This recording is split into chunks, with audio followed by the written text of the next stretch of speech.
that is entitled Black Lives Matter France, Black and Brown Women's Fight for Racial Justice, which I'm sure will be a very powerful and insightful conversation.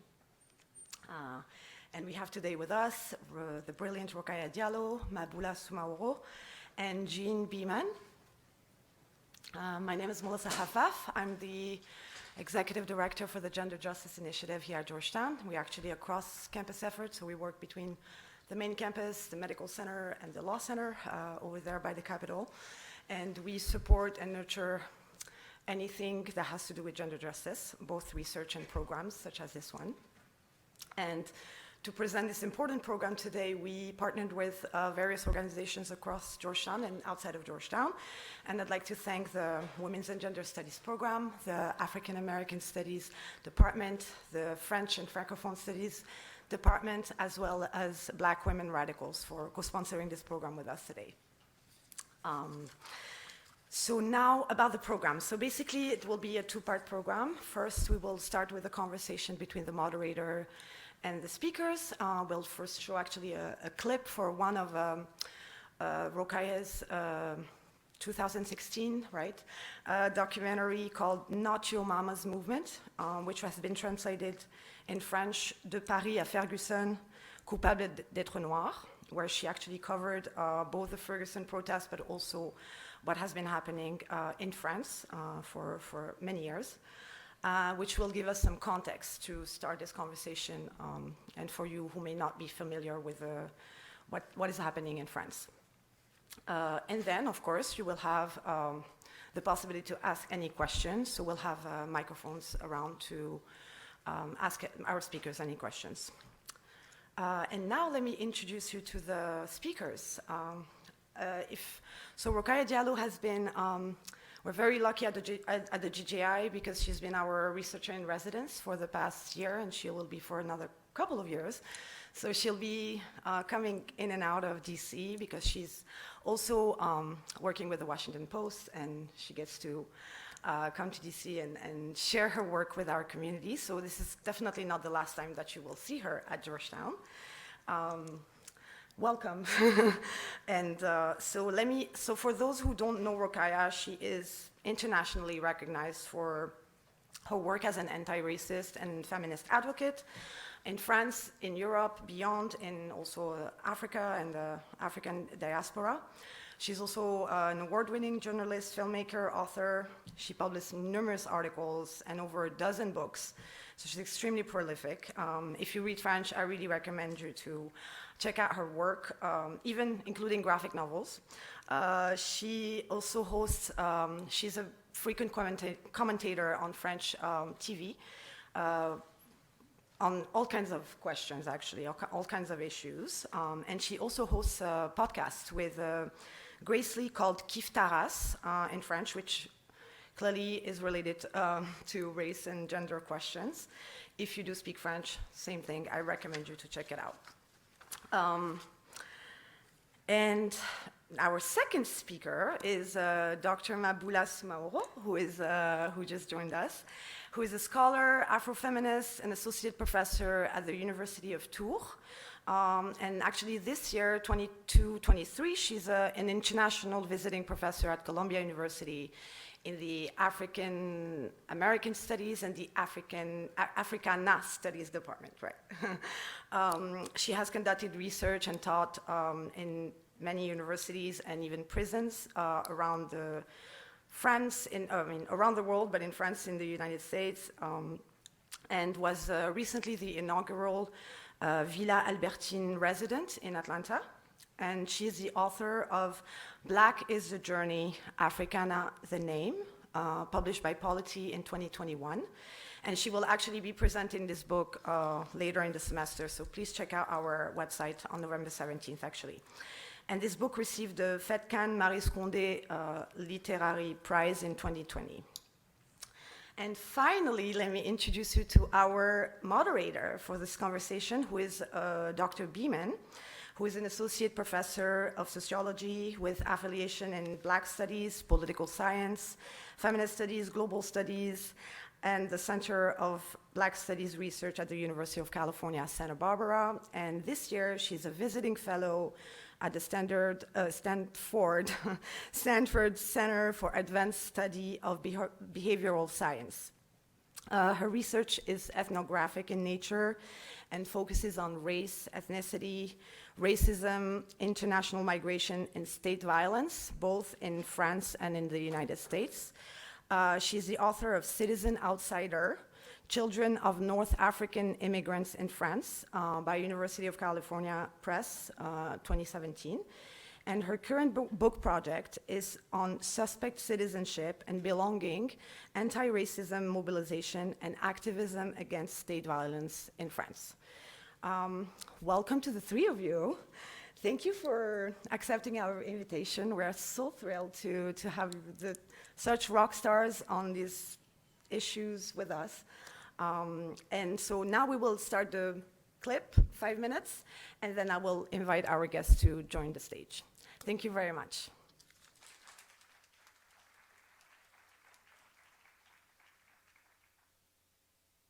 Je m'appelle Rokhaya Diallo.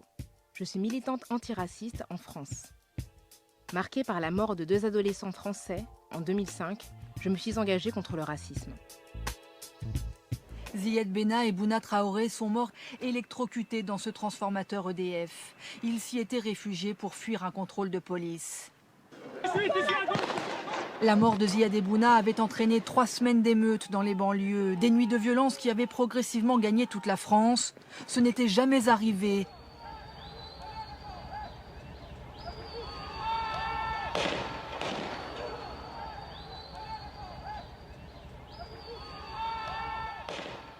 Dix ans plus tard, les policiers impliqués dans la mort de Ziad et Bouna seront finalement relaxés par la justice française.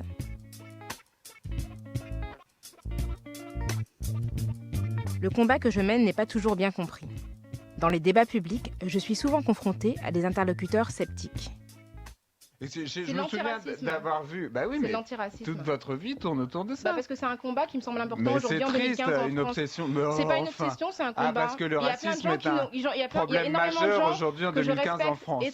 Il y a énormément de gens que je respecte énormément qui ont consacré leur vie à la lutte contre les inégalités. Mais vous n'êtes pas Martin Luther King. Moi, je suis désolé, je pense qu'aujourd'hui, franchement, en France, il faut qu'on dépasse ces combats-là, que ce sont des combats d'arrière-garde. Des combats d'arrière-garde ? Il n'y aurait donc plus de racisme en France de nos jours ? Le gouvernement ne fournit pas de chiffres officiels, mais selon Amnesty International, chaque année, 10 à 15 personnes meurent suite à une intervention policière. Le profil type, des hommes, plutôt jeunes, noirs ou d'origine maghrébine, habitants de quartiers populaires. Mais j'ai le sentiment que ces violences n'émeuvent pas l'opinion publique. Malgré le silence médiatique, les familles de victimes se mobilisent sur le terrain. Aujourd'hui, je vous le dis, en France, si vous n'avez pas la bonne couleur de peau, si vous êtes noir, arabe, rome, zadiste, eh ben vous pouvez mourir entre les mains de la police. Bonjour et merci à tout le monde d'être là aujourd'hui. Mon père Alizari est décédé par asphyxie le 11 juin 2009. Après 2 jours de coma suite à une interpellation par la police à Argenteuil. Il avait 69 ans. 5 ans de bataille judiciaire de ma famille soutenue par le collectif Vérité et Justice ont abouti à un nouveau non-lieu rendu le 12 décembre 2014. Mais nous sommes fatigués de subir un véritable déni de justice. Pour ma famille, pour le respect de la mémoire de mon père, pour notre dignité, je marche aujourd'hui avec vous. Tous, justice et vérité pour Alizari. À l'exception de Ziad et Bouna, il est rare d'entendre dans nos médias les noms des Français victimes de la police. Les gens, ils ont plus entendu parler de Trayvon Martin, de Mike Brown ou même de Sandra Ball. Ils ont plus entendu parler de ces personnes qui sont américaines, afro-américaines, que des morts par la police en France. Et ça, c'est vraiment comment ça, c'est une responsabilité des médias qui, lorsqu'il s'agit de que les policiers aux États-Unis disent un policier blanc a assassiné un jeune noir, ça ils le disent, ils l'écrivent, mais lorsqu'il s'agit en France, c'est heurts dans les quartiers. Notre cauchemar a commencé le 6 mars 2015, Quand un matin on reçoit un appel et qu'on nous dit qu'Amadou est mort, on nous dit qu'il aurait fait un malaise. Seulement, c'est en se rendant à l'Institut médico-légal et en découvrant son corps couvert d'un drap blanc et le visage couvert de coups qu'on s'est aperçu que non, il n'a pas fait un malaise. Car il est arrivé mort au commissariat 2h30 après son arrestation. Alors que le commissariat se trouvait à 600 mètres. Quand il fait avec Amadou pendant 2 heures, toujours aucun juge d'instruction n'est nommé dans cette affaire. Personne ne nous écoute. Personne ne prête attention à nous.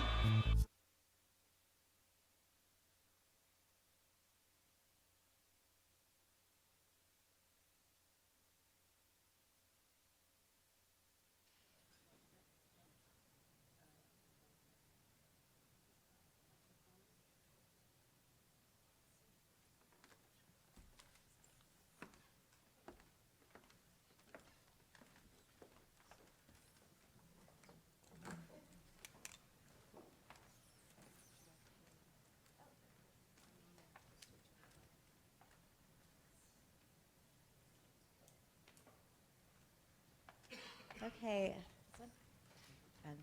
Okay, thank you, everyone. Thank you, Melissa. So I want to first thank the Gender Justice Initiative and Georgetown University for sponsoring this event, and I'm really, words cannot express how humbled I am to be on the stage with these two luminaries. I'm really excited about our conversation.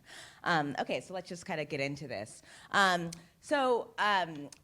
Maybe first to start, let's conceptualize Black Lives Matter in France. Like, how might we think about it for those of us who, or those of people in the audience who aren't familiar?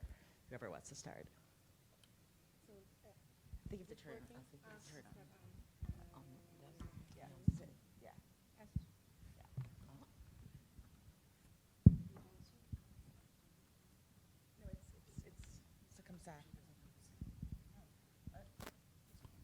Hi. Yeah. Thank you so much, Melissa, for the very kind and very nice introduction. Thanks to Georgetown University and to Gender Plus Justice Initiative for having me being part of the research center, but also giving us that platform to speak about France. And about France, not importing American topics on France, but really focusing on France. So it's interesting because the story of police brutality have been public in France before Black Lives Matter. And I'm not sure how accurate the word Black Lives Matter would be adapted to France, since people who face police brutality are mostly people of color, but many people from North African origins who are not black. So it's black and brown people who are facing police brutality. So for example, in France, if you are a man from North African origin or seen as black, you are 20 times more likely, and young, you are 20 times more likely to face police brutality than if you are not. But it's not only about black people, so it's interesting to see that we do not deal with the same history.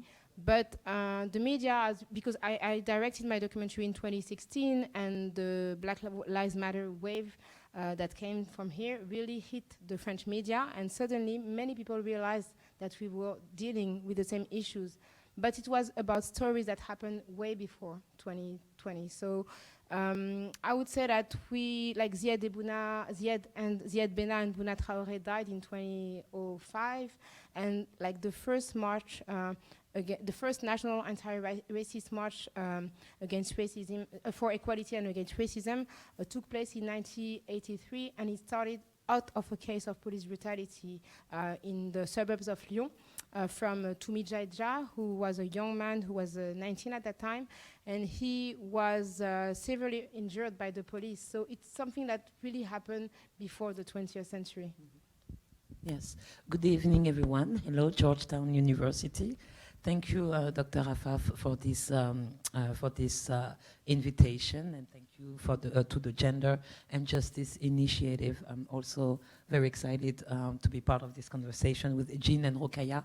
So to answer Jean's first question, I would, simply agree with what Rokhaya just said. That is to say, the difference to be made between Black Lives Matter per se, That is to say, the recognition of this movement that originated in the United States of America and that was understood by the French mainstream media only around the time of, for sure, around the time of the assassination of George Floyd.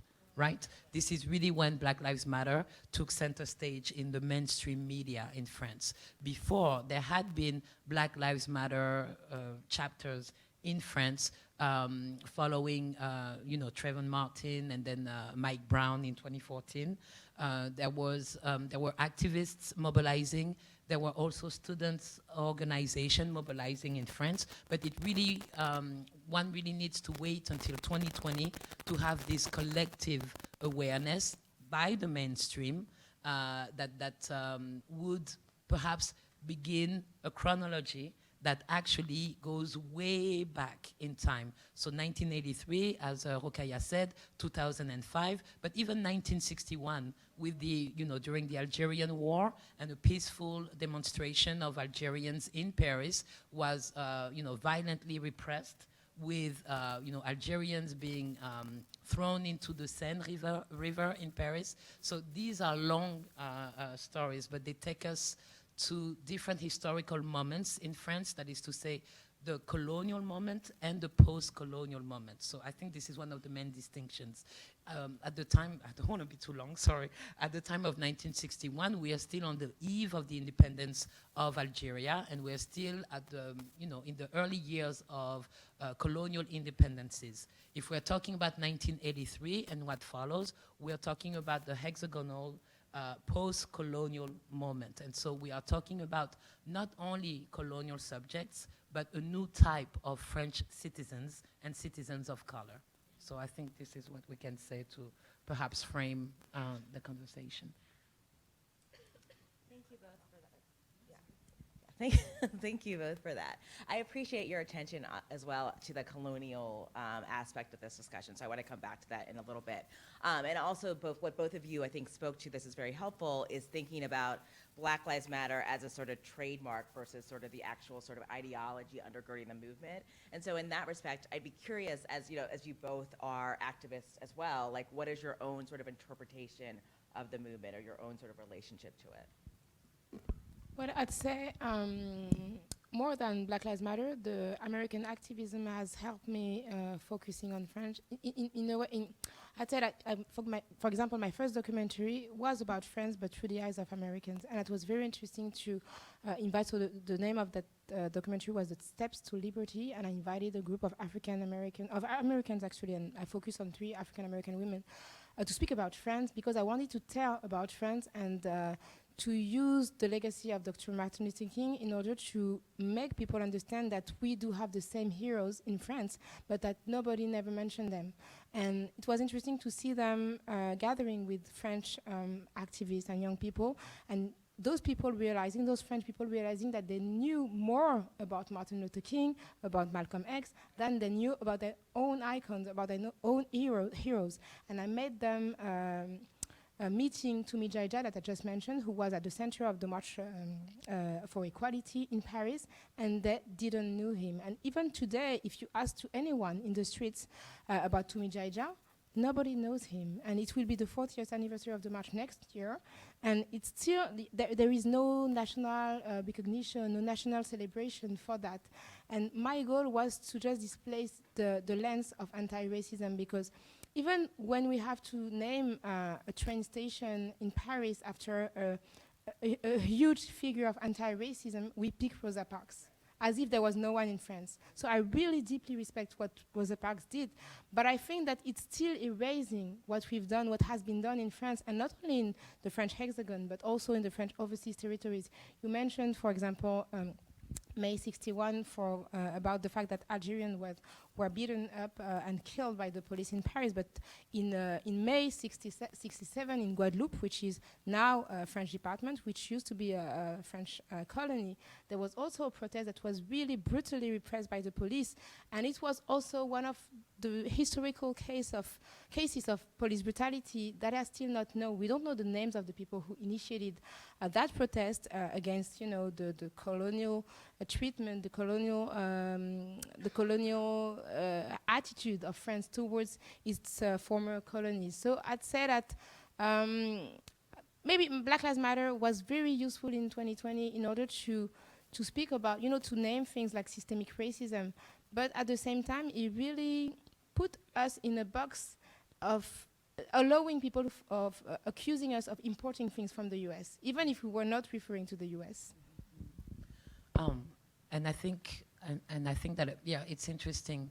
When Rokhaya mentions the events that shook the Caribbean island of Guadeloupe in May of 1967, usually people in hexagonal France, what they have in mind is the student revolt and even workers' revolt of 1968. So should you publicly mention May 67, people would assume that you're making a mistake, that you have the year wrong, and that nothing happened in Guadeloupe in 67. So that's the kind of schizophrenia, the dichotomy that exists in France, and that has to do with the partition of the history that goes through the partition of the geography of France, with this double existence: France within Europe, France within the hexagon, and France from overseas. And if you limit France to the hexagon, then you limit France to its or her European history. And limiting France to her European history makes it possible to get rid of the colonial history. And when we're talking about racism and we're talking about struggles against domination, oppression, marginalization, that history stems from that colonial history that includes the history of slavery, for instance. So it's true that in the case of hexagonal France, there is a sort of lexicon or language that can only articulate racial matters in the language of the United States. U.S. history is known, the Civil War, Abraham Lincoln, civil rights movement, plantations. If you asked a French person, like what kind of plantations existed during, the times of slavery, they would automatically say cotton plantations. And that's a representation that comes from everything that we had access to via Hollywood and other media, right? But the plantations in the French context were sugar. It's sugar, and nobody would say sugar plantations. We would automatically say, cotton plantations. So I think that this imaginary around colonialism and around slavery comes in the shape of the US experience. And this is why there is so much recognition and acknowledgement of African American, history and struggles, which means that we have a lot of, Rosa Parks, streets, parks in France. I was going to say Paris, but in France, and that we just admitted Josephine Baker in the French Pantheon, right? So the first black woman to be accepted in the Pantheon, which is the national hall for national heroes. So the first black woman had to be an African American woman, right? Even though Josephine Baker, I'm not denying her that, did become a French citizen, right? She did acquire the French nationality and citizenship at some point. But to me, it is so very telling that this African American figure would overshadow, the rest of populations of color in France. I just had to add something regarding the Josephine Baker entering the Pantheon, is that there was also the project to also have Gisèle Halimi being in the Pantheon. So Gisèle Halimi is an activist and a lawyer who was very active during the Algerian colonization. She defended as a lawyer many Algerians who were facing the colonialism from France, and she was very vocal against colonialism. And the fact that Josephine Baker, who came from the US, who fled segregation, so who was really happy to be welcome in France and who had a very positive experience in France, was in the Pantheon, was also for the officials, for the government, a way to say that France was welcoming for African American, even if at the same time it was oppressing people in Africa and Asia and in so many territories. And Gisèle Halimi didn't have the same way of seeing France, and that's I think, one of the reasons why she was not in the Pantheon, because she was not someone that could be used to say that France was not racist. And it's interesting also to focus when it comes to racism on the US, because it's a way to deny the fact that racism also exists in France. You say, like, if you speak only about Martin Luther King, about Malcolm X, about Angela Davis, you implicitly say there is nothing to say about France because we don't have the same kind of history. And it's also, like, it's part of the process of denial, according to me. Really important, especially for U.S. audiences, to understand the ways that France continues to use this history of African American expatriates to say that race and racism are only a problem in the U.S. and not of France. And so it's not just a historical denial, it's like a continual erasure. And I think the Josephine Baker example is the latest one in that respect. And then I also really appreciate your point around, again, thinking about the role of colonialism and thinking about the ways that we often are, encouraged to understand or learn about France as just being the hexagon, even today, right? Not even historically, but even presently, right? And that is also another way of thinking about the ways that racism is continually denied in a race in French society. So why don't we actually talk a little bit about those kind of national sort of meta-narratives of France as colorblind and universalist. Can you maybe say a little bit for the audience about that context? Good luck to me. So universalism. So France really presents itself as not seeing color. So maybe I can tell you about something that almost happened 4 years ago with the Constitution, because the first article of the Constitution mentions race, but to say that the French Republic doesn't make any difference between citizens, whether it's about race or anything else. And the National Assembly, which is the equivalent to the Congress, voted unanimously to erase the word race from the Constitution, because race does not exist. But when you say race in France, it's really in a biological way. So it's to say that we are all human and we belong to the same race. But race does exist as a social construct. So, like, even this idea of erasing the word race from the Constitution, even if it was meant to tackle racism, really explains, like, the confusion in the French minds. So, because erasing the word will not erase racism, like, it doesn't work like that. So, yeah, it's not magical. So it was not confirmed by Senate, but just thinking of the fact that all the MPs from the right to the left decided that it was bad to have the word race in the Constitution because there was no race in France, really says how difficult it is to address race in France, because now when you speak about race, you're labeled racist. You're the one who is racist because you speak about race and it doesn't exist in our culture. And ever since you try to speak about race, you're accused of, being part of a conspiracy started in the U.S. and trying to change all France. Like, the only fact that we're having that conversation tonight here in the U.S. in Georgetown is part of the. We'll feed the conspiracy theory of the fact that we are, all sold to the U.S. and trying to change the French minds. So people, when I be back to France next week, they will say, oh, she went to the U.S. to be fed with those theories and to export them, to import them in France. So the idea of universalism is actually, it's a very beautiful idea, the idea that we all belong to the same kind of humanism, but it's an abstraction that ends up promoting whiteness.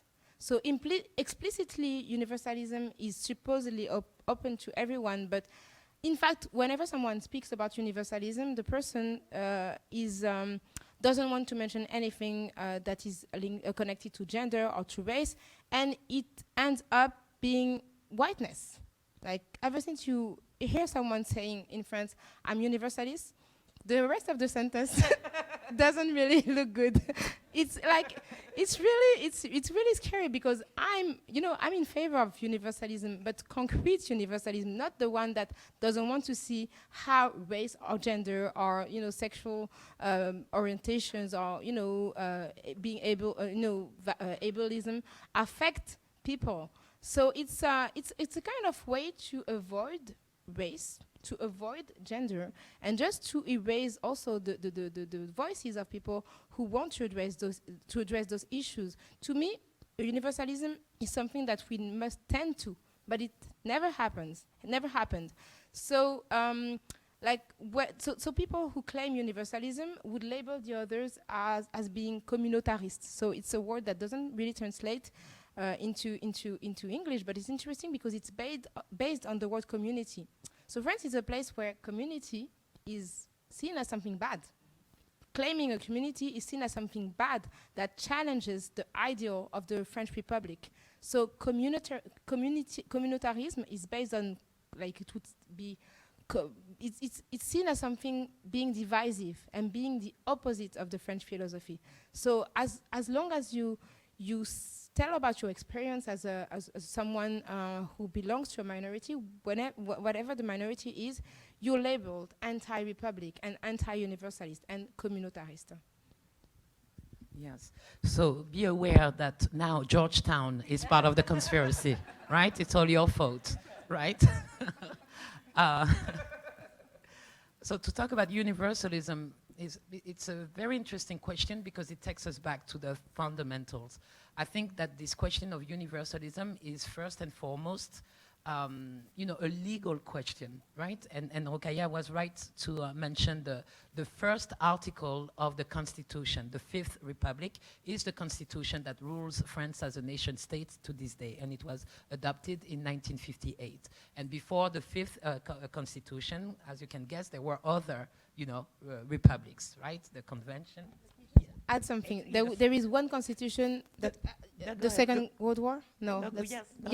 Because officially, there is a legal fiction that says that the Third Republic ends in 1946, and that the period during the World War when there was segregation and the Holocaust doesn't exist legally. So even if there was a legal system, it's not part of all the successions of constitution. So it's a real it's incredible. I went to law school. I remember asking to my professor of constitution about that period of 1941 and 1946, and she told me it doesn't exist. So it's it tells a lot about how France is not comfortable about their racial policies. Exactly. So yes, so to go back to the Fifth Republic, 1958, and the very first article that says that France as a republic does not recognize race, just like it doesn't recognize religion, that it encourages or fully supports secularism, and that it also supports men and women equality. It also states that France is, the government of the country is centralized. And that also matters. It's centralized. So the power is in Paris. But the Fifth Republic, as we said, is only one of the republics. And the long history of France that precedes the emergence of the Republic with the 1789 revolution should draw our attention to the tensions that are to be found in this French history. That is to say, the back and forth between monarchy, imperialism, monarchy, empire, and republic. This was not clear until 1870 and the beginning of the Third Republic, right? The Third Republic, the hiatus of the Second World War and the regime of Vichy that does not exist, and then the ongoing republics. So let's just say that republicanism, except for those few years during the Second World War, was continuous in the French context only from 1870, right? But France prides herself with that long history. So one of the questions could be, what is to be made of the previous times, and the previous times that have also shaped the law? And if we are talking about the French monarchy and one of the greatest kings, that was Louis XIV, in 1785, there was a slave code that was adopted by the French monarchy. I agree, it was a monarchy, not the republic, but this slave code was called the Black Code. I'm doing the literal translation. It was not the slave code, it was the Black Code. And so we know that from the late 17th century, and particularly in the 18th century, which is the century of the Enlightenment, and the century that all the people who are supposed to be strong supporters of universalism today systematically go back to, right? We are the Enlightenment. We are the country of humanism. In the 18th century was the century of Enlightenment, but it was also the century during which globally the slave trade was the most intensive. So it means that there is this massive contradiction between the philosophy and the values and the ideals that were thought, but also the practice and the economic, social practices that shaped all, domains of the French society. So when we are going back to the 18th century, what are we going back to? Is it going to be only Diderot, Montesquieu, and other great philosophers? Or are we going to pay attention to what was going on in the French possessions of the time? The 18th century was also right before the revolution. 1777 was also the establishment of the police of the blacks, la police des noirs. Again, the term black appeared in that piece of legislation.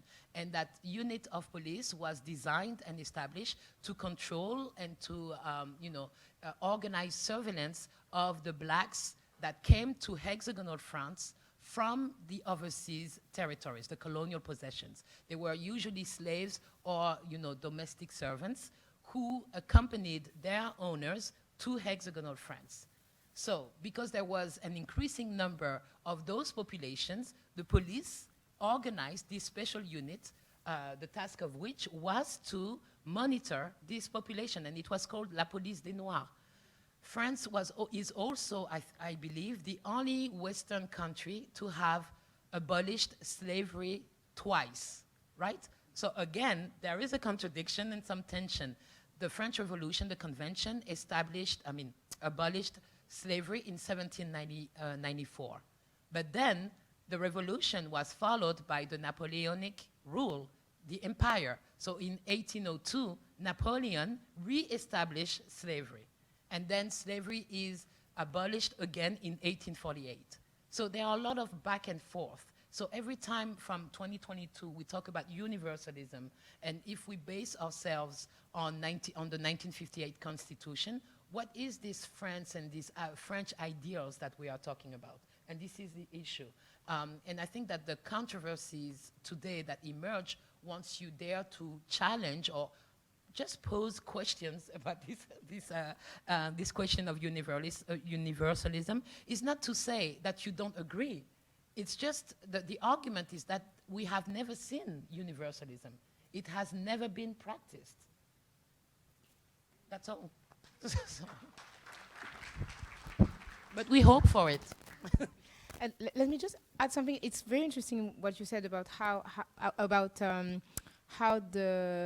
what happened before the Republic still affects us, because you mentioned the Black Code that was authored by Colbert, and the statue of Colbert is in front of the National Assembly. So why would the Republic choose someone from the monarchy to impersonate the values of the Republic? And be mad about people maybe asking for the removal of the statue. Because if we are a republic, we are against everything that was part of the monarchy, but that was oppressing people. So why is Colbert, its statue is in front of the national representation, and at the same time, there are so many schools named after him. So that's interesting how the republic still values people who were part of a system that was dismantled by the French Revolution. And should we mention the fact that when there is a joint session of the French Congress, the joint session takes place in the Castle of Versailles? But because it's convenient, there's a lot of space there. Yeah, I appreciate what you both outlined about how universalism is an ideal, and France has never been colorblind, whether it's an empire or nation. So to really sort of hammer that and I think you can think about an analogy in thinking about the Colbert statue with our sort of statues of Confederate generals here in the United States. I mean, there's a way that we sort of tell this narrative that it goes against what we profess to value here in the United States as well as in France. So I want to just quickly switch to the gendered aspect of the current anti-racism movement. Can you say a little bit about both sort of Black and Maghreb women as victims and also as activists leading this movement and your perceptions thereof? So yeah, what we have seen lately during the last decade is that most of the people who were vocal against police brutality, racist police brutality, and who led movement were women. So the first one who is very emblematic is Ramata Dieng, who is the sister of Lamine Dieng, who was killed in 2007 in a police truck. And she's been struggling against the French state for a long time. So she went until the Supreme Court, and she lost. And then she went to the European Court of Human Rights. And then France agreed to settle an agreement and to compensate the family. So after more than 10 years, like if it was in 2020, after 13 years. So Ramata Dieng was the sister of Lamine Dieng, who died, and another of her sisters actually is more active now. It's Fatou Dieng, who is really active, but yeah, she's a sister. And after them, I would say that Amal Bentounsi, whose brother Amin Bentounsi was shot by the police in the back in 2012, was the one who created the movement Urgence Notre Police Assassine, so emergency or 911 or police, how would you yes, at killing us. And it's interesting because the Minister of Interior, who was Manuel Valls, sued her because of the name, and she won. So she could keep the name. And she was one of the few who won her trial against the police officer. So what was interesting is that the police officer was sentenced as killing Amin Bentounsi, but he stayed in the police. He stayed the police officer. He remained a police officer. So now Amal is back to her studies, and she's studying to become a lawyer. And she's really active. She created an app to help people filming live, police brutality. And the app is connected to a server, so that even if your phone is confiscated, the video is kept somewhere else. So and after there was. So the most emblematic today is Assa Traoré, whose brother Adama Traoré was killed in 2016, and she worked first with Ramata and Amal, and she became the face of the anti-racism in France and of the fight against police brutality. And what's interesting, especially regarding Amal Bentounsi, and you also have someone who is not really often mentioned, is Isabelle Liu. She's the daughter of Xiao Yao Liu, was killed in Paris in 2017. He was a Chinese person, a Chinese man actually. So it's important to say that Asian people also face police brutality. And what's very interesting is that Isabelle Liu and the family, I think that Xiao Yao Liu had 5 children. They automatically went to Assa Traoré when their father was killed. So they understood what was going on there. Even if they were not black, they were from Chinese descent. And so this year, in 2022, the police officers were released. So and Assa Traoré is still waiting for justice to happen. And all of them are, and you've seen in the documentary that, so Jessica Koumé was the wife of, so she's the widow of Amadou Koumé. The daughter of Ali Ziri also was. So it's people who survive in the family who suddenly understand systemic racism. And Amal Bentounsi tells very well her story, how she didn't get racism until the death of her brother. Because as women, I would say that we do not face as much racial profiling as men. I would say that even like me being a public figure in France has much to do with my gender. As a woman, I'm not seen as threatening as a man, and I think that many doors have been opened to me, and that those doors would not be open if I was a man. So there is also this history of fetishization of black women that make people very, happy to see black women. It's very weird. So it opens door, but sometimes it's door that you don't want to be open. It's like, oh my God, just close the door. Don't speak to me. And it has to do with the whole Josephine Baker thing that we spoke about. But at the same time, it really preserves you from a certain kind of violence. So you still experience violence, but it's very different. And I think that Assa Traoré has been able also to gain, that public visibility because she could be an icon. But, in this idea of, very sexist way of displaying, brown and black bodies of women as being very, iconic and fashionable. So I'd say like but that's interesting because you mostly hear women about police brutality, even if they are not the one who face it the most. I would say just a few things before I actually answer Jean's question. I think that the Roma communities are also like heavily... Angelo, of course, yes, Angelo's family who's... heavily targeted by the police forces in France. And the status of Assa Traoré today also has to do with, as you said, the iconic status that she achieved very early, because she was very early likened to Angela Davis of the late 60s and 1960s with the big fro and everything. So they were, the mainstream media were able to translate her, appearance in something that was supposed to be familiar. But to go back to the, to gender and to the proeminent place of women, I would say that it's a more recent phenomenon. Right? If you go back to Ramata Dieng in 2007, that's still recent for us. We were... Because we're old. we were already adults in 2007. Sorry, Rokhaya. But I think that, so there are different things. First, even the gender dynamics, the differentiation of treatment between men and women of color also has to do with, like the cis identities, cisgender identities. Should you be a woman in the public, space, not looking like a traditional woman, you would be treated as a man. That's one of the things. And the same way around, if you look like a man, you get me. I'm gonna get confused.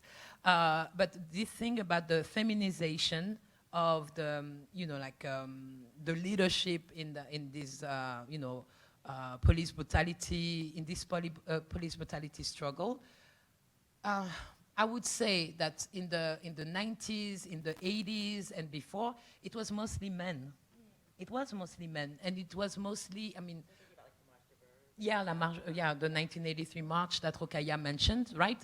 Tumi Jaijai is a man, and the voices at the forefront were mostly men. So it's interesting to to delve into and perhaps analyze and better understand what has been going on in the transformation of those public voices on the topic and the feminization, right, of those voices. What else did I want to say? That's what I wanted to say. Yes, sorry, that's what I wanted to say. It's more recent, and there used to be, there is also not only the feminization, but also the kind of the focus set on individuals when it used to be collectives. It used to be collectives. Now collectives continue to exist. Urgence Notre Police Assassine ou collectif Aliziri, but there is also the identification of a woman, right, a cis woman embodying the struggle, and that's new.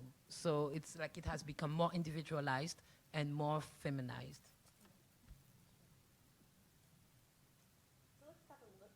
Let's talk a little bit about the contours of police violence in France. You both kind of highlighted, but maybe like bring it to fore. Sort of this, if you could say a little bit about the state of police harassment, police brutality in France today, and what these activists are fighting against. Yeah, so maybe I should mention the fact that there is a special police unit which is called the BAC, la Brigade Anticriminalité, Anti-Criminal Unit, I don't know, Brigade, I don't know. Brigade. That was created by someone who was a prefect in Nigeria, Prefet Boilot, and Guadeloupe, it's true. So he designed that unit in the early 90s, 80s or 90s? Like, it's a long time ago. Yeah, so, and it's interesting to see how he used his knowledge of colonialism to design that special police unit that is made to be operating in certain neighborhood, in the suburbs of Paris, in the poorest neighborhood that happen to be the places where there are lots of immigrants and lots of people from immigrant descent. And that police is perceived as being very eager to trying to find some places, like the kind of officers that are hired by that police. I've read that in a book authored by Didier Fassin, are the ones who are looking for things to happen. And even if, like in his book La Force de l'Ordre, it's very interesting to see how they are, just making rounds and trying to find some, some opposition with the local populations, even if nothing happens. So the BAC is a police that really harass local citizens. And what is also interesting is that now there is a national awakening regarding police brutality, because we had a movement, a social movement that was called the Yellow Vest, that happened between 2018 and 2019, and that really exposed police brutality on a national level and mostly on white people. So all the techniques that were used against the Yellow Vest were formerly used against people in the suburbs by the BAC and by other forms of police, and even in the former colonies, in the former colonies in Guadeloupe and so on. And like what happened with the Yellow Vest is that suddenly people saw that police could be violent for no reason. And it really started the conversation on police brutality, but based on the Yellow Vest and not on the case that it has been happening for a long time, and that people died actually in the suburbs because of that. So I'd say that whatever happens from those local police, and it ends up being spread all over. Like if you see a protest now, like what was happening, like a couple of days ago, there was a protest in front of the Iranian embassy to support the Iranian people, and especially the Iranian women. And the people were gassed, like tear gassed by the police. Like it's something that has become common, but it was started in the suburb. And if people has listened to people who were complaining in the suburb first, they would have been ready to face that kind of police brutality. Yeah, and I would just clarify, so they're tear gas without provocation, like they just start. They were just I think it's really peacefully helpful protesting, for people to and get, the yes, exactly. Yeah. Yes. Yeah.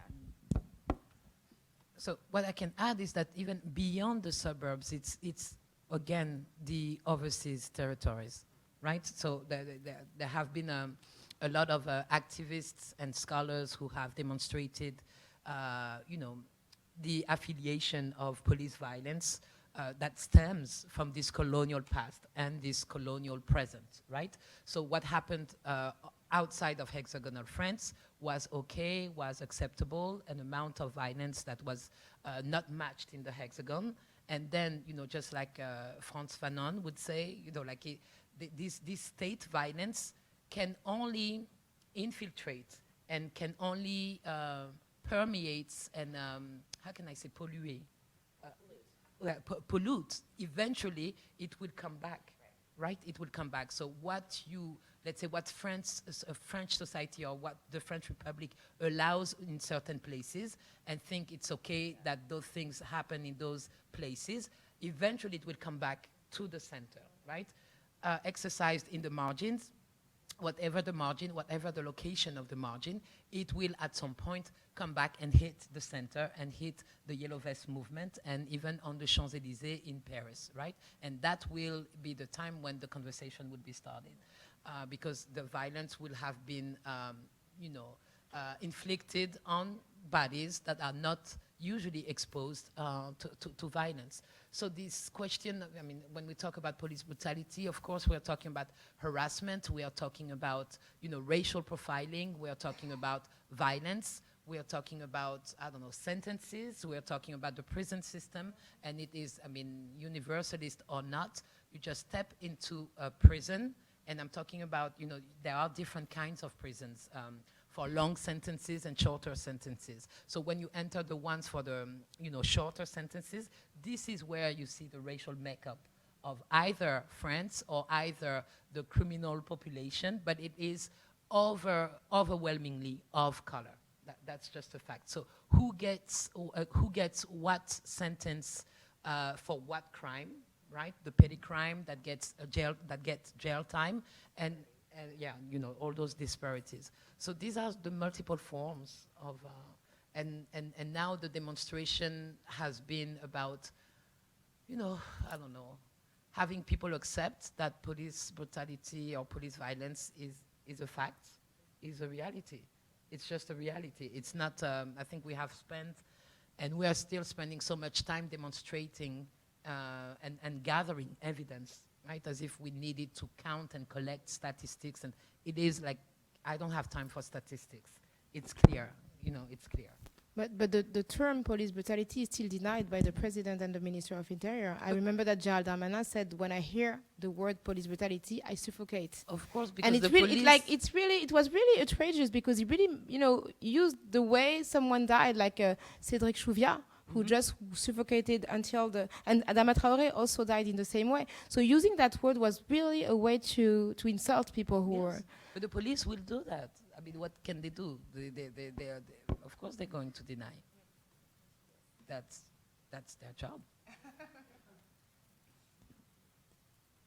So maybe one final question, and then we can go to the audience questions. So maybe we can end talking a bit about the backlash that these activists and, you know, I mean, you mentioned you touched on this, Rokhaya, in the clip we saw earlier, experience trying to name racism in French society. I mean, I know that's another really big question. Yes, it's constant, like being a woman, being a black woman, trying to speak about racism in France it's an everyday challenge, and it's it's crazy. It's like it's insane. It's and it's interesting because like France really requires minorities to be constantly grateful.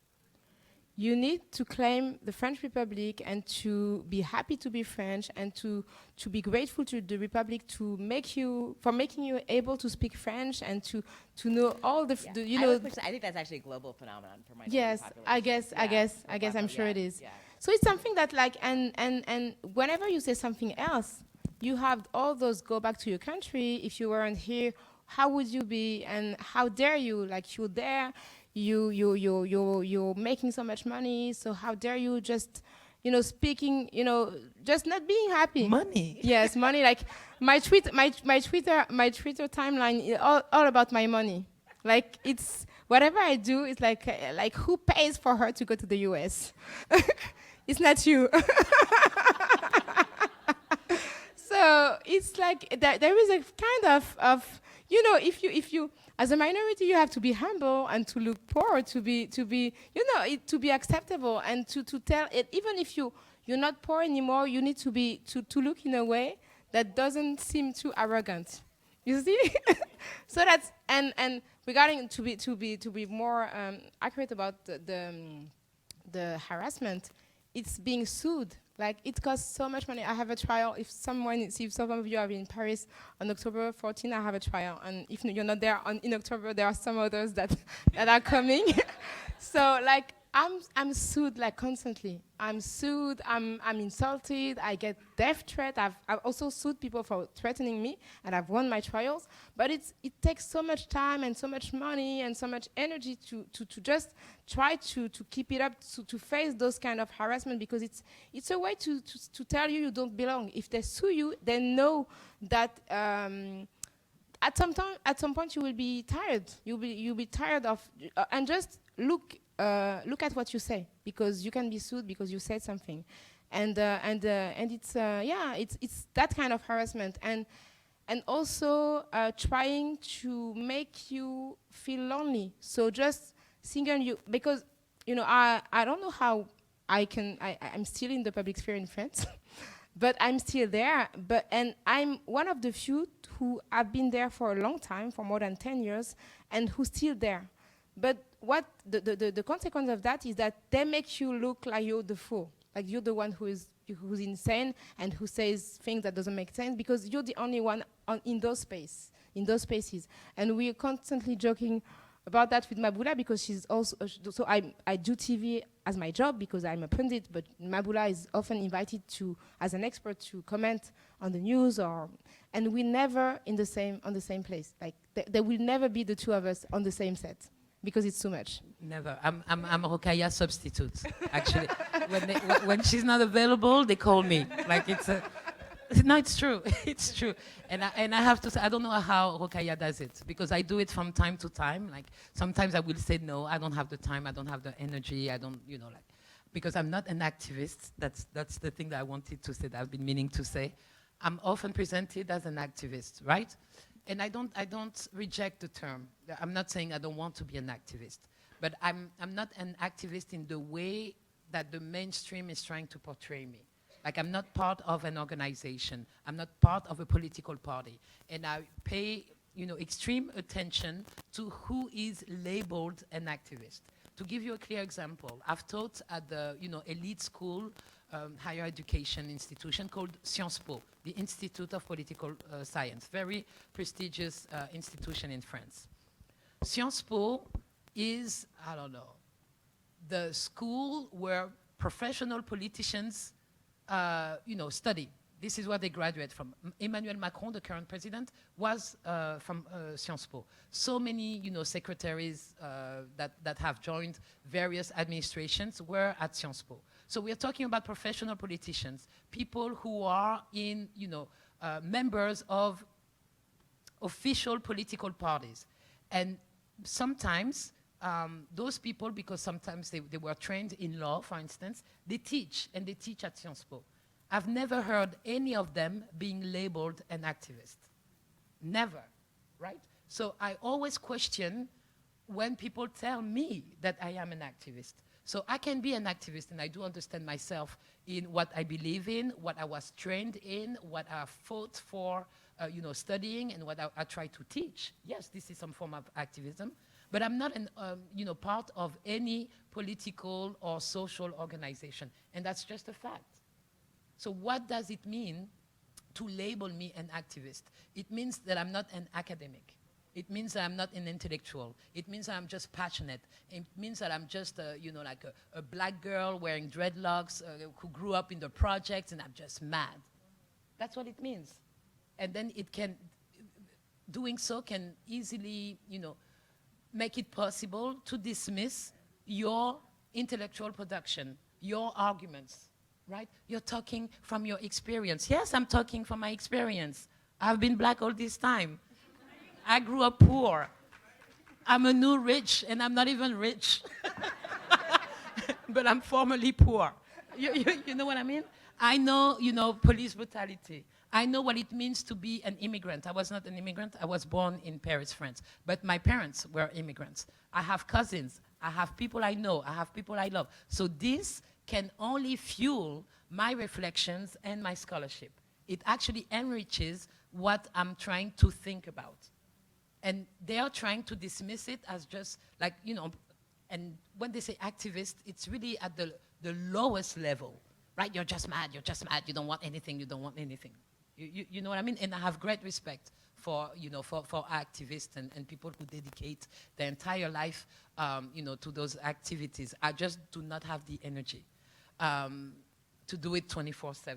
So what I do is come to the States, right? So for over 20 years, I've considered myself, political exile in the United States. That might sound funny and incredible to believe, but that, academia within the United States has allowed me, freedom and peace of mind, because Black studies exist, right?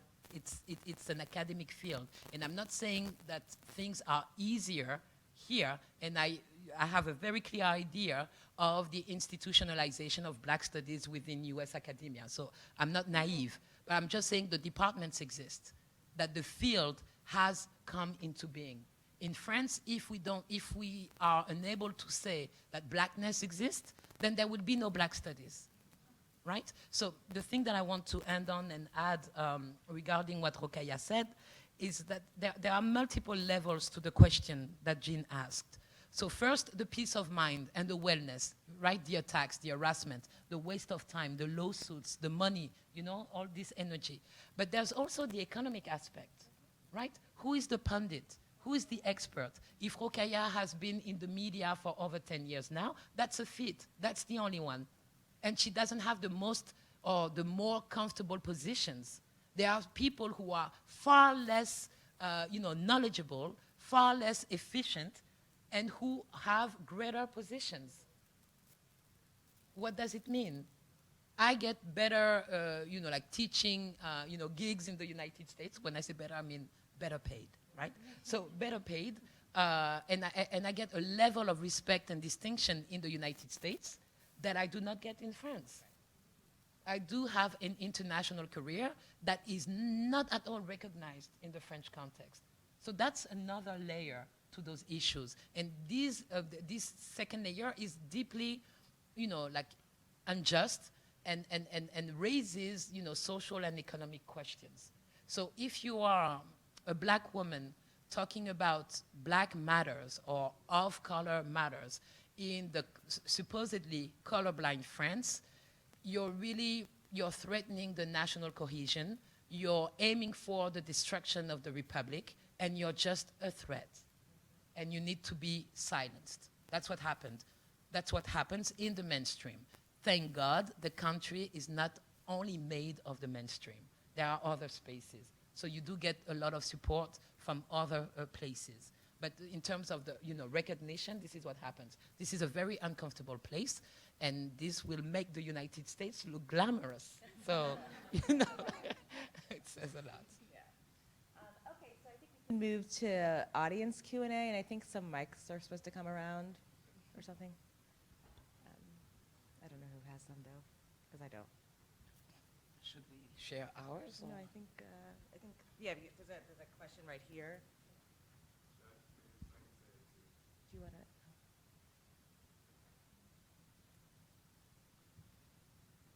Okay, yeah. You just raise your hand so she knows where to go. Great.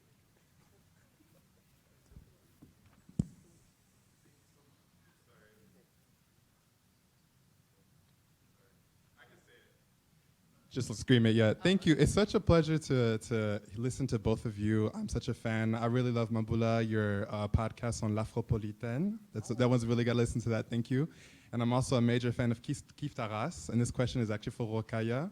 So do you see Kif Taras having a major impact on the critical discourse of race in France? And how are people in France responding to it? Because I feel that when I watch your interviews, people try to interrupt you, just like in this, in the video that you showed. And your podcast is a space for you to speak your mind and be very open about your lived experiences as well as inviting people.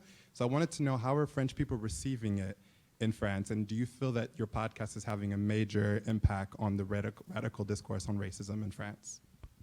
Thank you very much for following our work and for the very interesting question.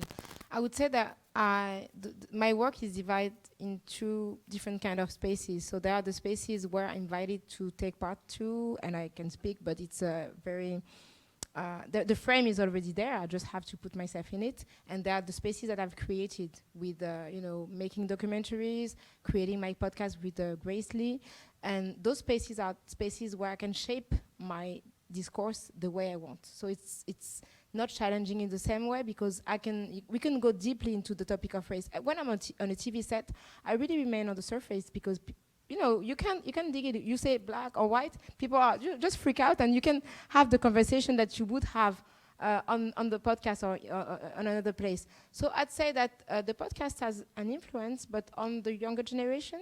So on people who are I'd say like who are already interested into the topic, like either they come to our podcast by listening to feminist podcast and then go to Kif Taras, or they are willing to hear deeper analysis on race, because they are themselves not white, or they are white and they want to understand. But it's really different when I'm on a TV set. I think that many of my colleagues have no idea of the fact that I have a podcast. And if they listen to it, I think that they would really be very surprised, and not in a positive way. So because they really don't understand. Like, I don't know how to say, but when I have debate, I can feel that they don't know anything about race. Like, I tweeted something yesterday about Elisabeth Badinter, the philosopher who was invited on France Inter, which is one of the major public radio station, the major public station, and she was defining intersectionality in her terms. And the way she defined it was incredible. Like, she said, so intersectionality is constituted by 3 groups: the neo-feminists, the people of color, and Islamists. And I was like, it doesn't make any sense. It's not, like, intersectionality is not a group of people. It's like, it's a tool to understand the dynamics of discriminations. And like, that level of ignorance, she's one of the most revered philosophers in France. And she said that without, having a response, it's insane. And like, I tweeted about her ignorance on the topic of intersectionality, and many responses were, how dare you? She's so respected. You're no one, compared to her. You know nothing. How dare you saying she's ignorant? But when it comes to race or even gender equality, people can say anything and get away with it. Yes, because they're not challenged. Yes.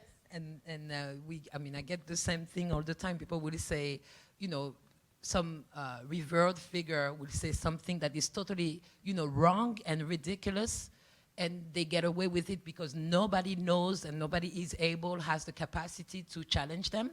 And if you happen to be here, you'll say something and people will say, who do you think you are?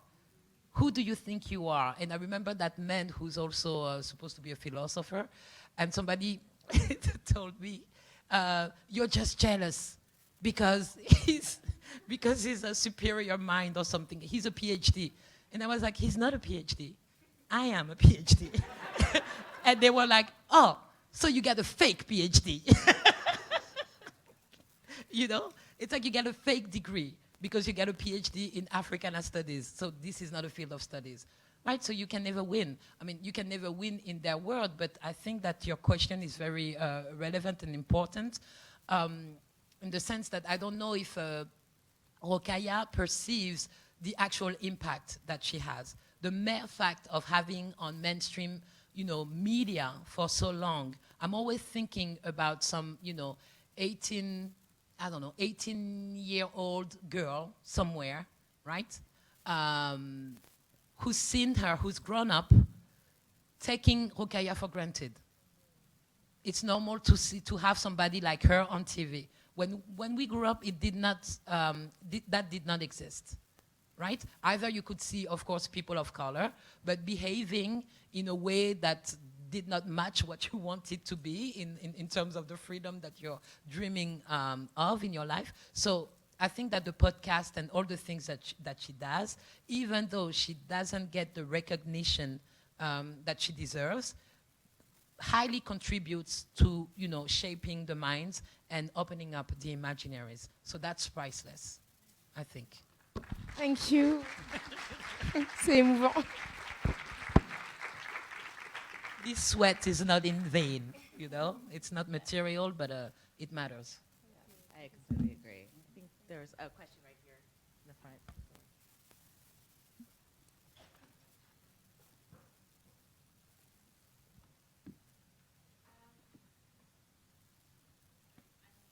You have to switch it on.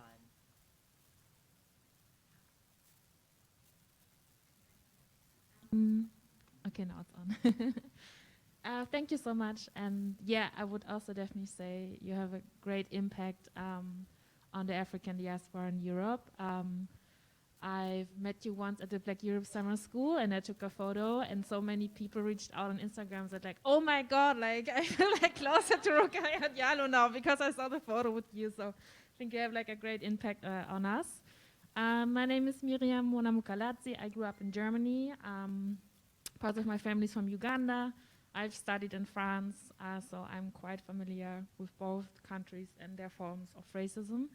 And my question is about the disconnect, because I'm really tired also like just explaining every time like the disconnect between what is happening, like what kind of racism we are facing, and then also like linking it to racial profiling.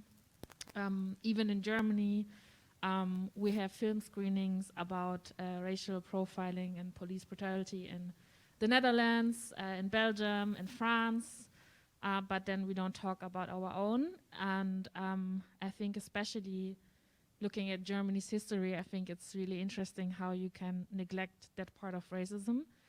So I was just wondering whether you have any suggestions how to deal with that disconnect, that people always look to other countries and not their own, although there's so much evidence, that data, there's so many stories about that. I think it's really exhausting, to be honest.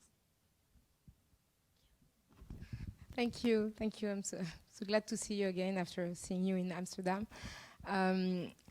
Well, I've tried to do that. It's been my work for a long time to anchor the racial question in the French and the European border by, like, for example, the podcast is our way to speak about French racism. So we invite scholars who work on France.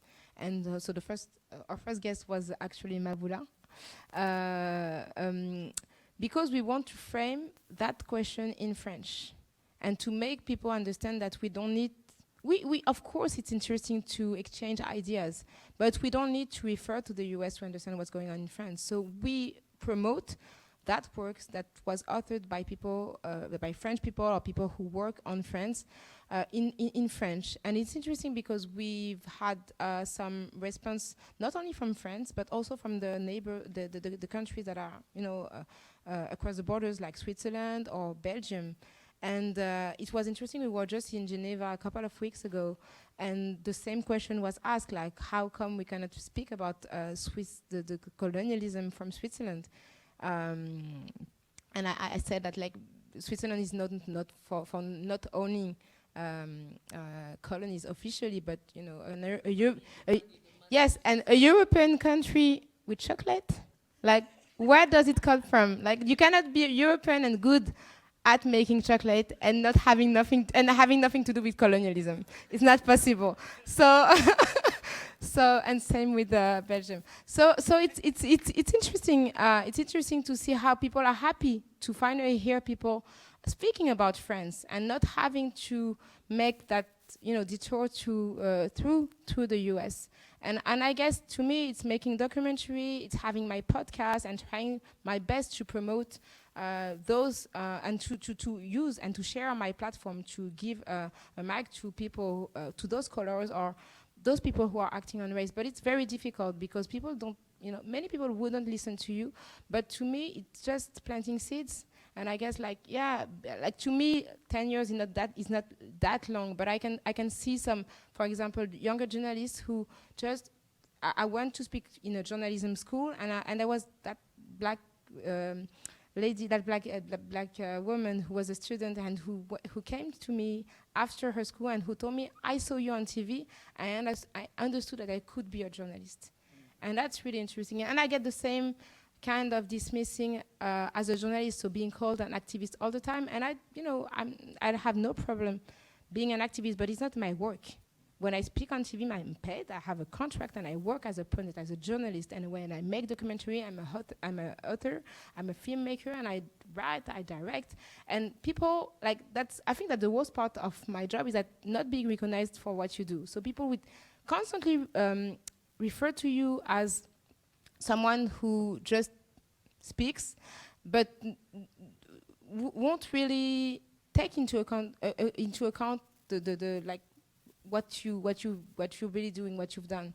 So what I really recommend you to do is to use whatever platform you have to speak about Germany, about Namibia, about people who died from police brutality, but just try to use that platform to center the debate on your country and on the colonialism and, like, the legacy of slavery that happened with the contribution of Germany, especially the Conference of Berlin. I think it's a good start for to speak about colonialism and to center it on Europe.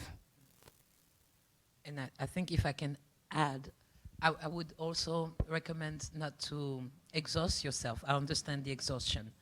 And I think that this protection might, you might get this protection if you do not waste time making demonstrations. Because demonstrations have been made like for centuries. We know that. Some people might not know, but there's like an immense, I don't know, amount of knowledge on those questions. So I think that just being and doing what you want to do, of course, it implies fighting, right, to carve the space to be able to do what you want to do.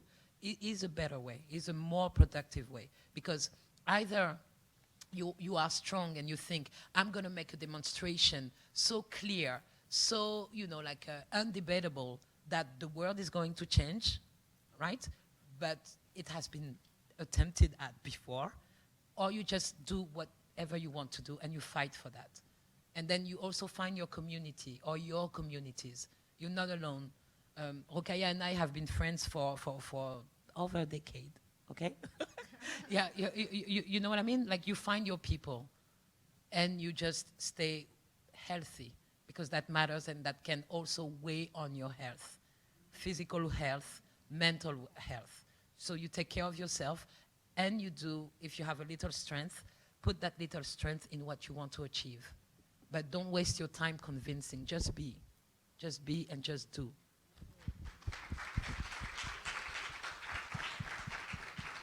Of course, I'm saying that because this is absolutely not what I did.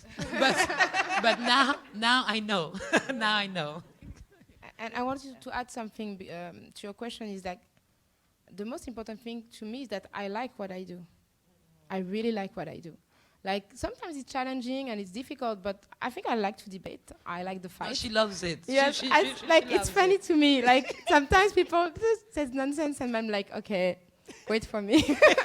I'm coming. So I think there is, like, I have some pleasure in debating. I love my documentaries. I love the podcast. And I think that finding pleasure in what you do makes sense of it.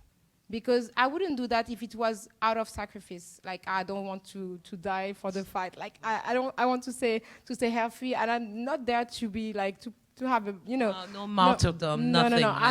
It's not my thing. So so it's important to say that I picked a job and I really created a job in order to be happy with what I do. So.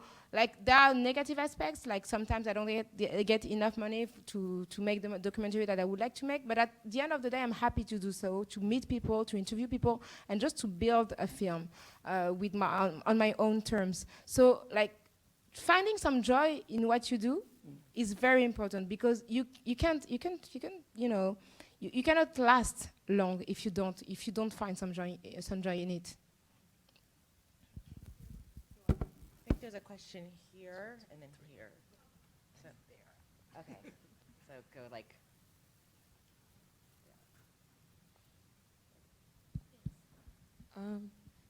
Okay, hi. So thank you so much for coming. I haven't previously heard of you guys before, but my mom is a West African immigrant. My dad spent a lot of time in France, so I just thought that this was like a very, very cool event to attend. I'm an African American Studies major here. And my question is, would you say that there's a tension between the school of thought that you're trying to form and in order to contextualize racism in France and like the school of thought that's already established in like the US? Just because I know that in my studies and in the classes that I've taken, there's a lot of talk about putting like socio-political context into like a global context, or like understanding feminism in other countries isn't going to be the same as in the US, or like racism in the other countries isn't going to be the same. But I can imagine that there's been some like conflict in different spaces for you guys trying to talk to people who are from different places, or who try to project like the African American struggle or the struggle of Black women in the US like onto what you guys already have gone through and like your lived experiences. So I was wondering if you could elaborate on that. Yes, thank you for this question. This is a very interesting and important question, and to me it has to do with the matter of translation, which has become my new passion. Translation, it's meaning understanding, different, multiple contexts, and being able to communicate one to the other, right? So in order to be able to translate in acceptable or even good manner, you need to have a deep understanding. So it's really about knowing what the US or African American experience is and what the other black experiences are. But locally, Brazil is not Argentina, that is not Cuba, that is not, I don't know, the Ivory Coast, that is not France, that is not Germany, that is not. And the more knowledge we acquire, but deep knowledge of each locale, the better chances we'll have to understand each other mutually and to respect each other. Because respect is also based on understanding. And the problem, I was going to say the problem. The problem with African America in general, is that paradoxically it is American, it is US. And it is, even though the community has been traditionally and historically marginalized, outside of the US borders, it still benefits from the might of the United States. And this is also a paradox, because if we look at the invention of blackness and the advent of the transatlantic slave trade, the United States of America, or what was to become the USA, only received between 5 to 7% of the global slave trade, right? Which means that the majority of African Americans are Creole, they are called Creoles, or they are American born. And they cannot be representative of the larger black experience, even of the Americas, and I'm not talking about the rest of the world, right? But because the United States of America has become such an international power since the 20th century, the black experience of the United States has become the global experience. So it's the responsibility of all the other places to make their voices heard, and to translate, and to talk to one another, not to hate on one another, right? But to talk and to understand where each of us is speaking from. And that's a labor, that's toiling. And this is why translation is such a difficult art form. But it needs to be done. And I would say, regarding your classes in African American studies, Black Europe is the future.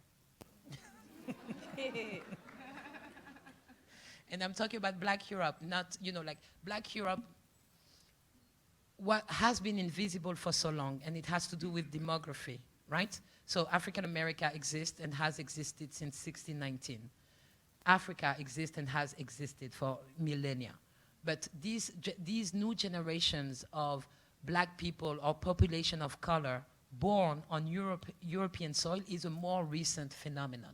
So it took a while for these generations to be seen by both the Africans and the African Americans, right? We were stuck in, we did not exist. I hope it helps. Thank you. So there's a question here in the middle and then here on the end. Thank you. Thank you to both of you, the three of you. It was super interesting, and I've been following your work for a long time. Both Kif Taras, the documentaries, and I read Le Triangle et l'Hexagone in like one day. I was like, I loved it. I totally agree when you mentioned that for France it's a very easy door to say you're importing American concepts and this is not the reality in our country. What do you think it will take for France first to come to terms with its diversity, that it's a very diverse country, and to actually start working on it and not doing lip service, as sadly we have been doing for a long time? What will it take? Yes, what do you think it needs to be done? Demography? Yes. I don't know. Like data? At some point, the demography, they can't deny people who exist. Like at some point, they will have to deal with. I think it will. Like I'd say that it had changed a lot over the last decade. Like when I started to be public, I was speaking about police brutality, and nobody understood what I was speaking about. And today, even if it's debated and denied, the word systemic racism, the words white privilege, some words are out in the public sphere. So they are fight against, they are denied, but they are there. So it's very slow, but I think that even some people, like if I take my own case, the way I was like I was treated some years ago, and how I'm seen today has changed. Like, I feel like even people who don't like me feel like they have to deal with me. And it's like, you see? And it's really different from what was the case 5 years ago. They cannot say, because I think it's partly also connected to the fact that I work with the US. I write for the Washington Post, and it's a very prestigious outlet. And like, even if France hate on the US, there is still that complex of inferiority that is, operating. So being like the first French person hired by my section in the Washington Post made many people angry, jealous, envious, and also have to take me seriously.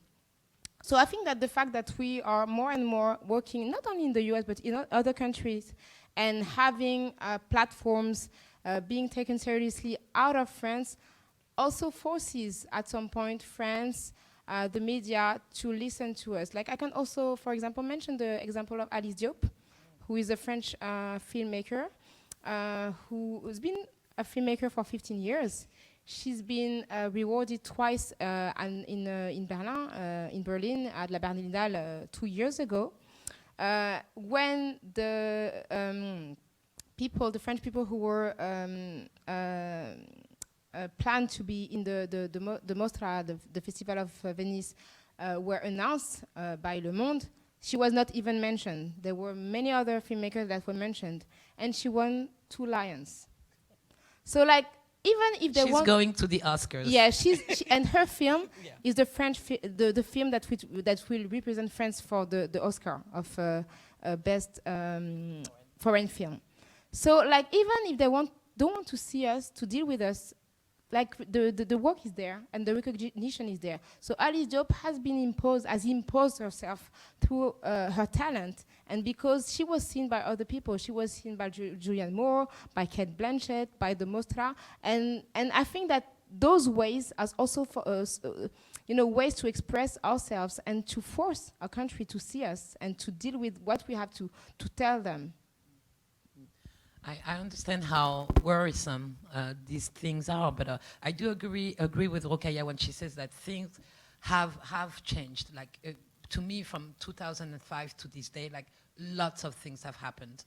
But I think that things will continue to change if the mobilization and the productions continue. It's really about, doing the things. And I think that we are very comfortable when looking at history. We are very comfortable with the idea that, this or that law or that, marker of progress has taken 50 years, right? In 50 years, women did this or that. In 25 years, workers achieved this or that. When it's at the level of your life, it's no longer funny. You know what I mean? You don't have 50 years. I don't have 50 years. I don't have 20 years to wait for everything. But objectively, things continue to progress, but I'm not saying it, again, naively. It's not only time. It's not time passing, things will get better. It's time and action. So if you continue to stay, firm, to continue to do whatever you're doing or whatever field you're involved in, then, of course we will win at the end, But we have to continue. Political mobilization, social mobilization, the work around, scholarship, everything, the arts, everything. We have to continue. And things have changed from 2005 to now. All the way from the 2 poor kids who were killed by the police in 2005, the rioters, like what happened with those riots is that people call also uprisings, is that it has had such an impact. One academic, center created in France around the question of slavery is one of the direct consequences of this rioting of 3 weeks. So people will say, see, the rioters, they make us waste time. They make us look, not good. And they are, no. They did accelerate things, even if they are not acknowledged. So every action, whatever the field, whatever the means, is welcome and needs to be, sustained and things will progress little by little, unfortunately, but that's the history of the world. So I think we have time for one last question here on the end.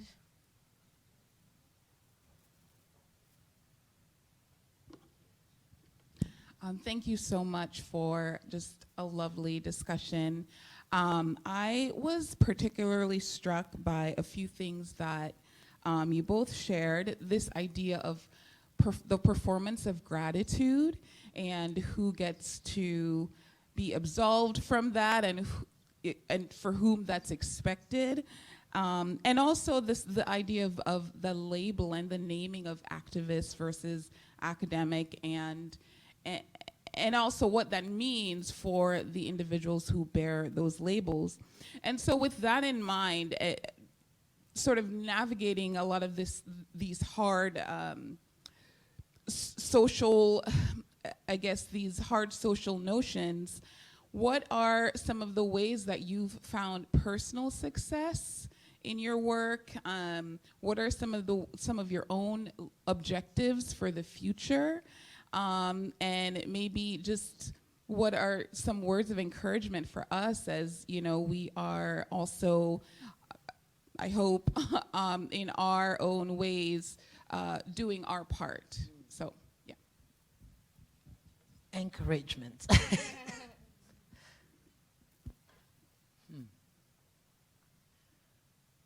On a very personal level, like not thought out and academically, on a very personal level, what I can say today is that it was all worth it. It was extremely difficult.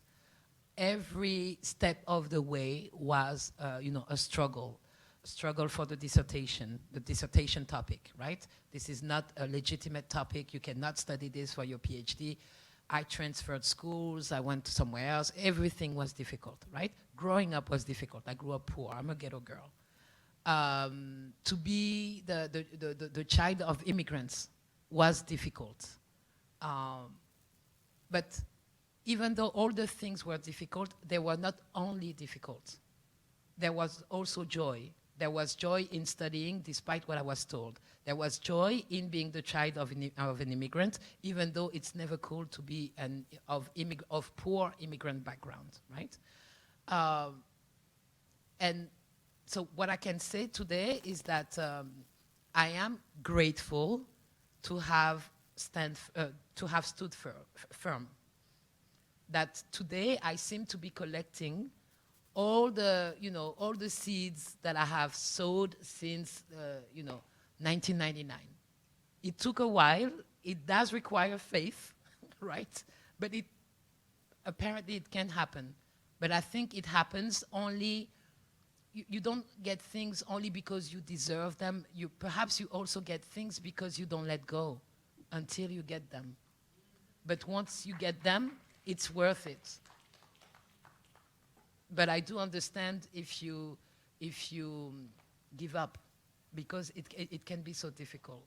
So the word of encouragement would be to say, if you feel it, if you know you're right, you're probably right. If it's not, it's feeling right, being right, having nothing to do with destroying the world and everybody. The thing that you feel, and even if, and perhaps particularly when people tell you it's not it, or it's not going to work, or it's not for you, I think this is the thing you need to pursue, no matter what, because it's the only thing that makes life worth living. You cannot negotiate all the time. You cannot be frustrated all the time. You can't. I mean, it's a miserable, I think, miserable life to live. So find your thing and stick to it, no matter what. As long as there's joy along the way. It's not about sacrifice. It's not sheer pain, but there's going to be pain and disappointment. And so many things, but we spoke about encouragement, right? But it's worth it, I swear. It is, from a very personal, individual, and not, as I said, thought out thing, right? I'm not saying, sorry, I can't stop, but I'm not saying you know, if you have the will. No, it's not only about the will, but I think it's also good to stand for something as a human being. And then we'll see. I'm in Georgetown today, it's cool.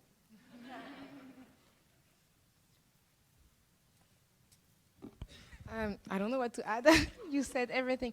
Like for me, it was quite different because I really realized very late how difficult it could be, because I think that my public visibility started out of a misunderstanding because because I had an organization that was using humor to tackle racism, so people assumed that I was nice and and polite.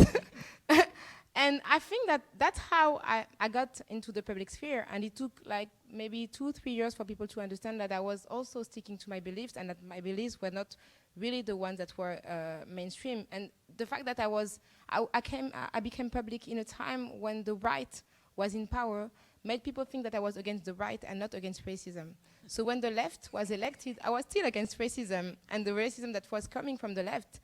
And really my image changed and things really started to be difficult for me. And that's the moment I had, different ways I could pick. I could be like the nice, accommodating person, or just stick to what I believed.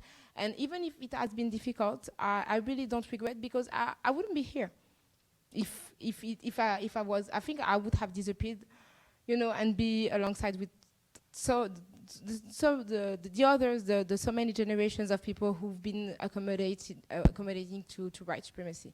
So I'm happy, even I experienced much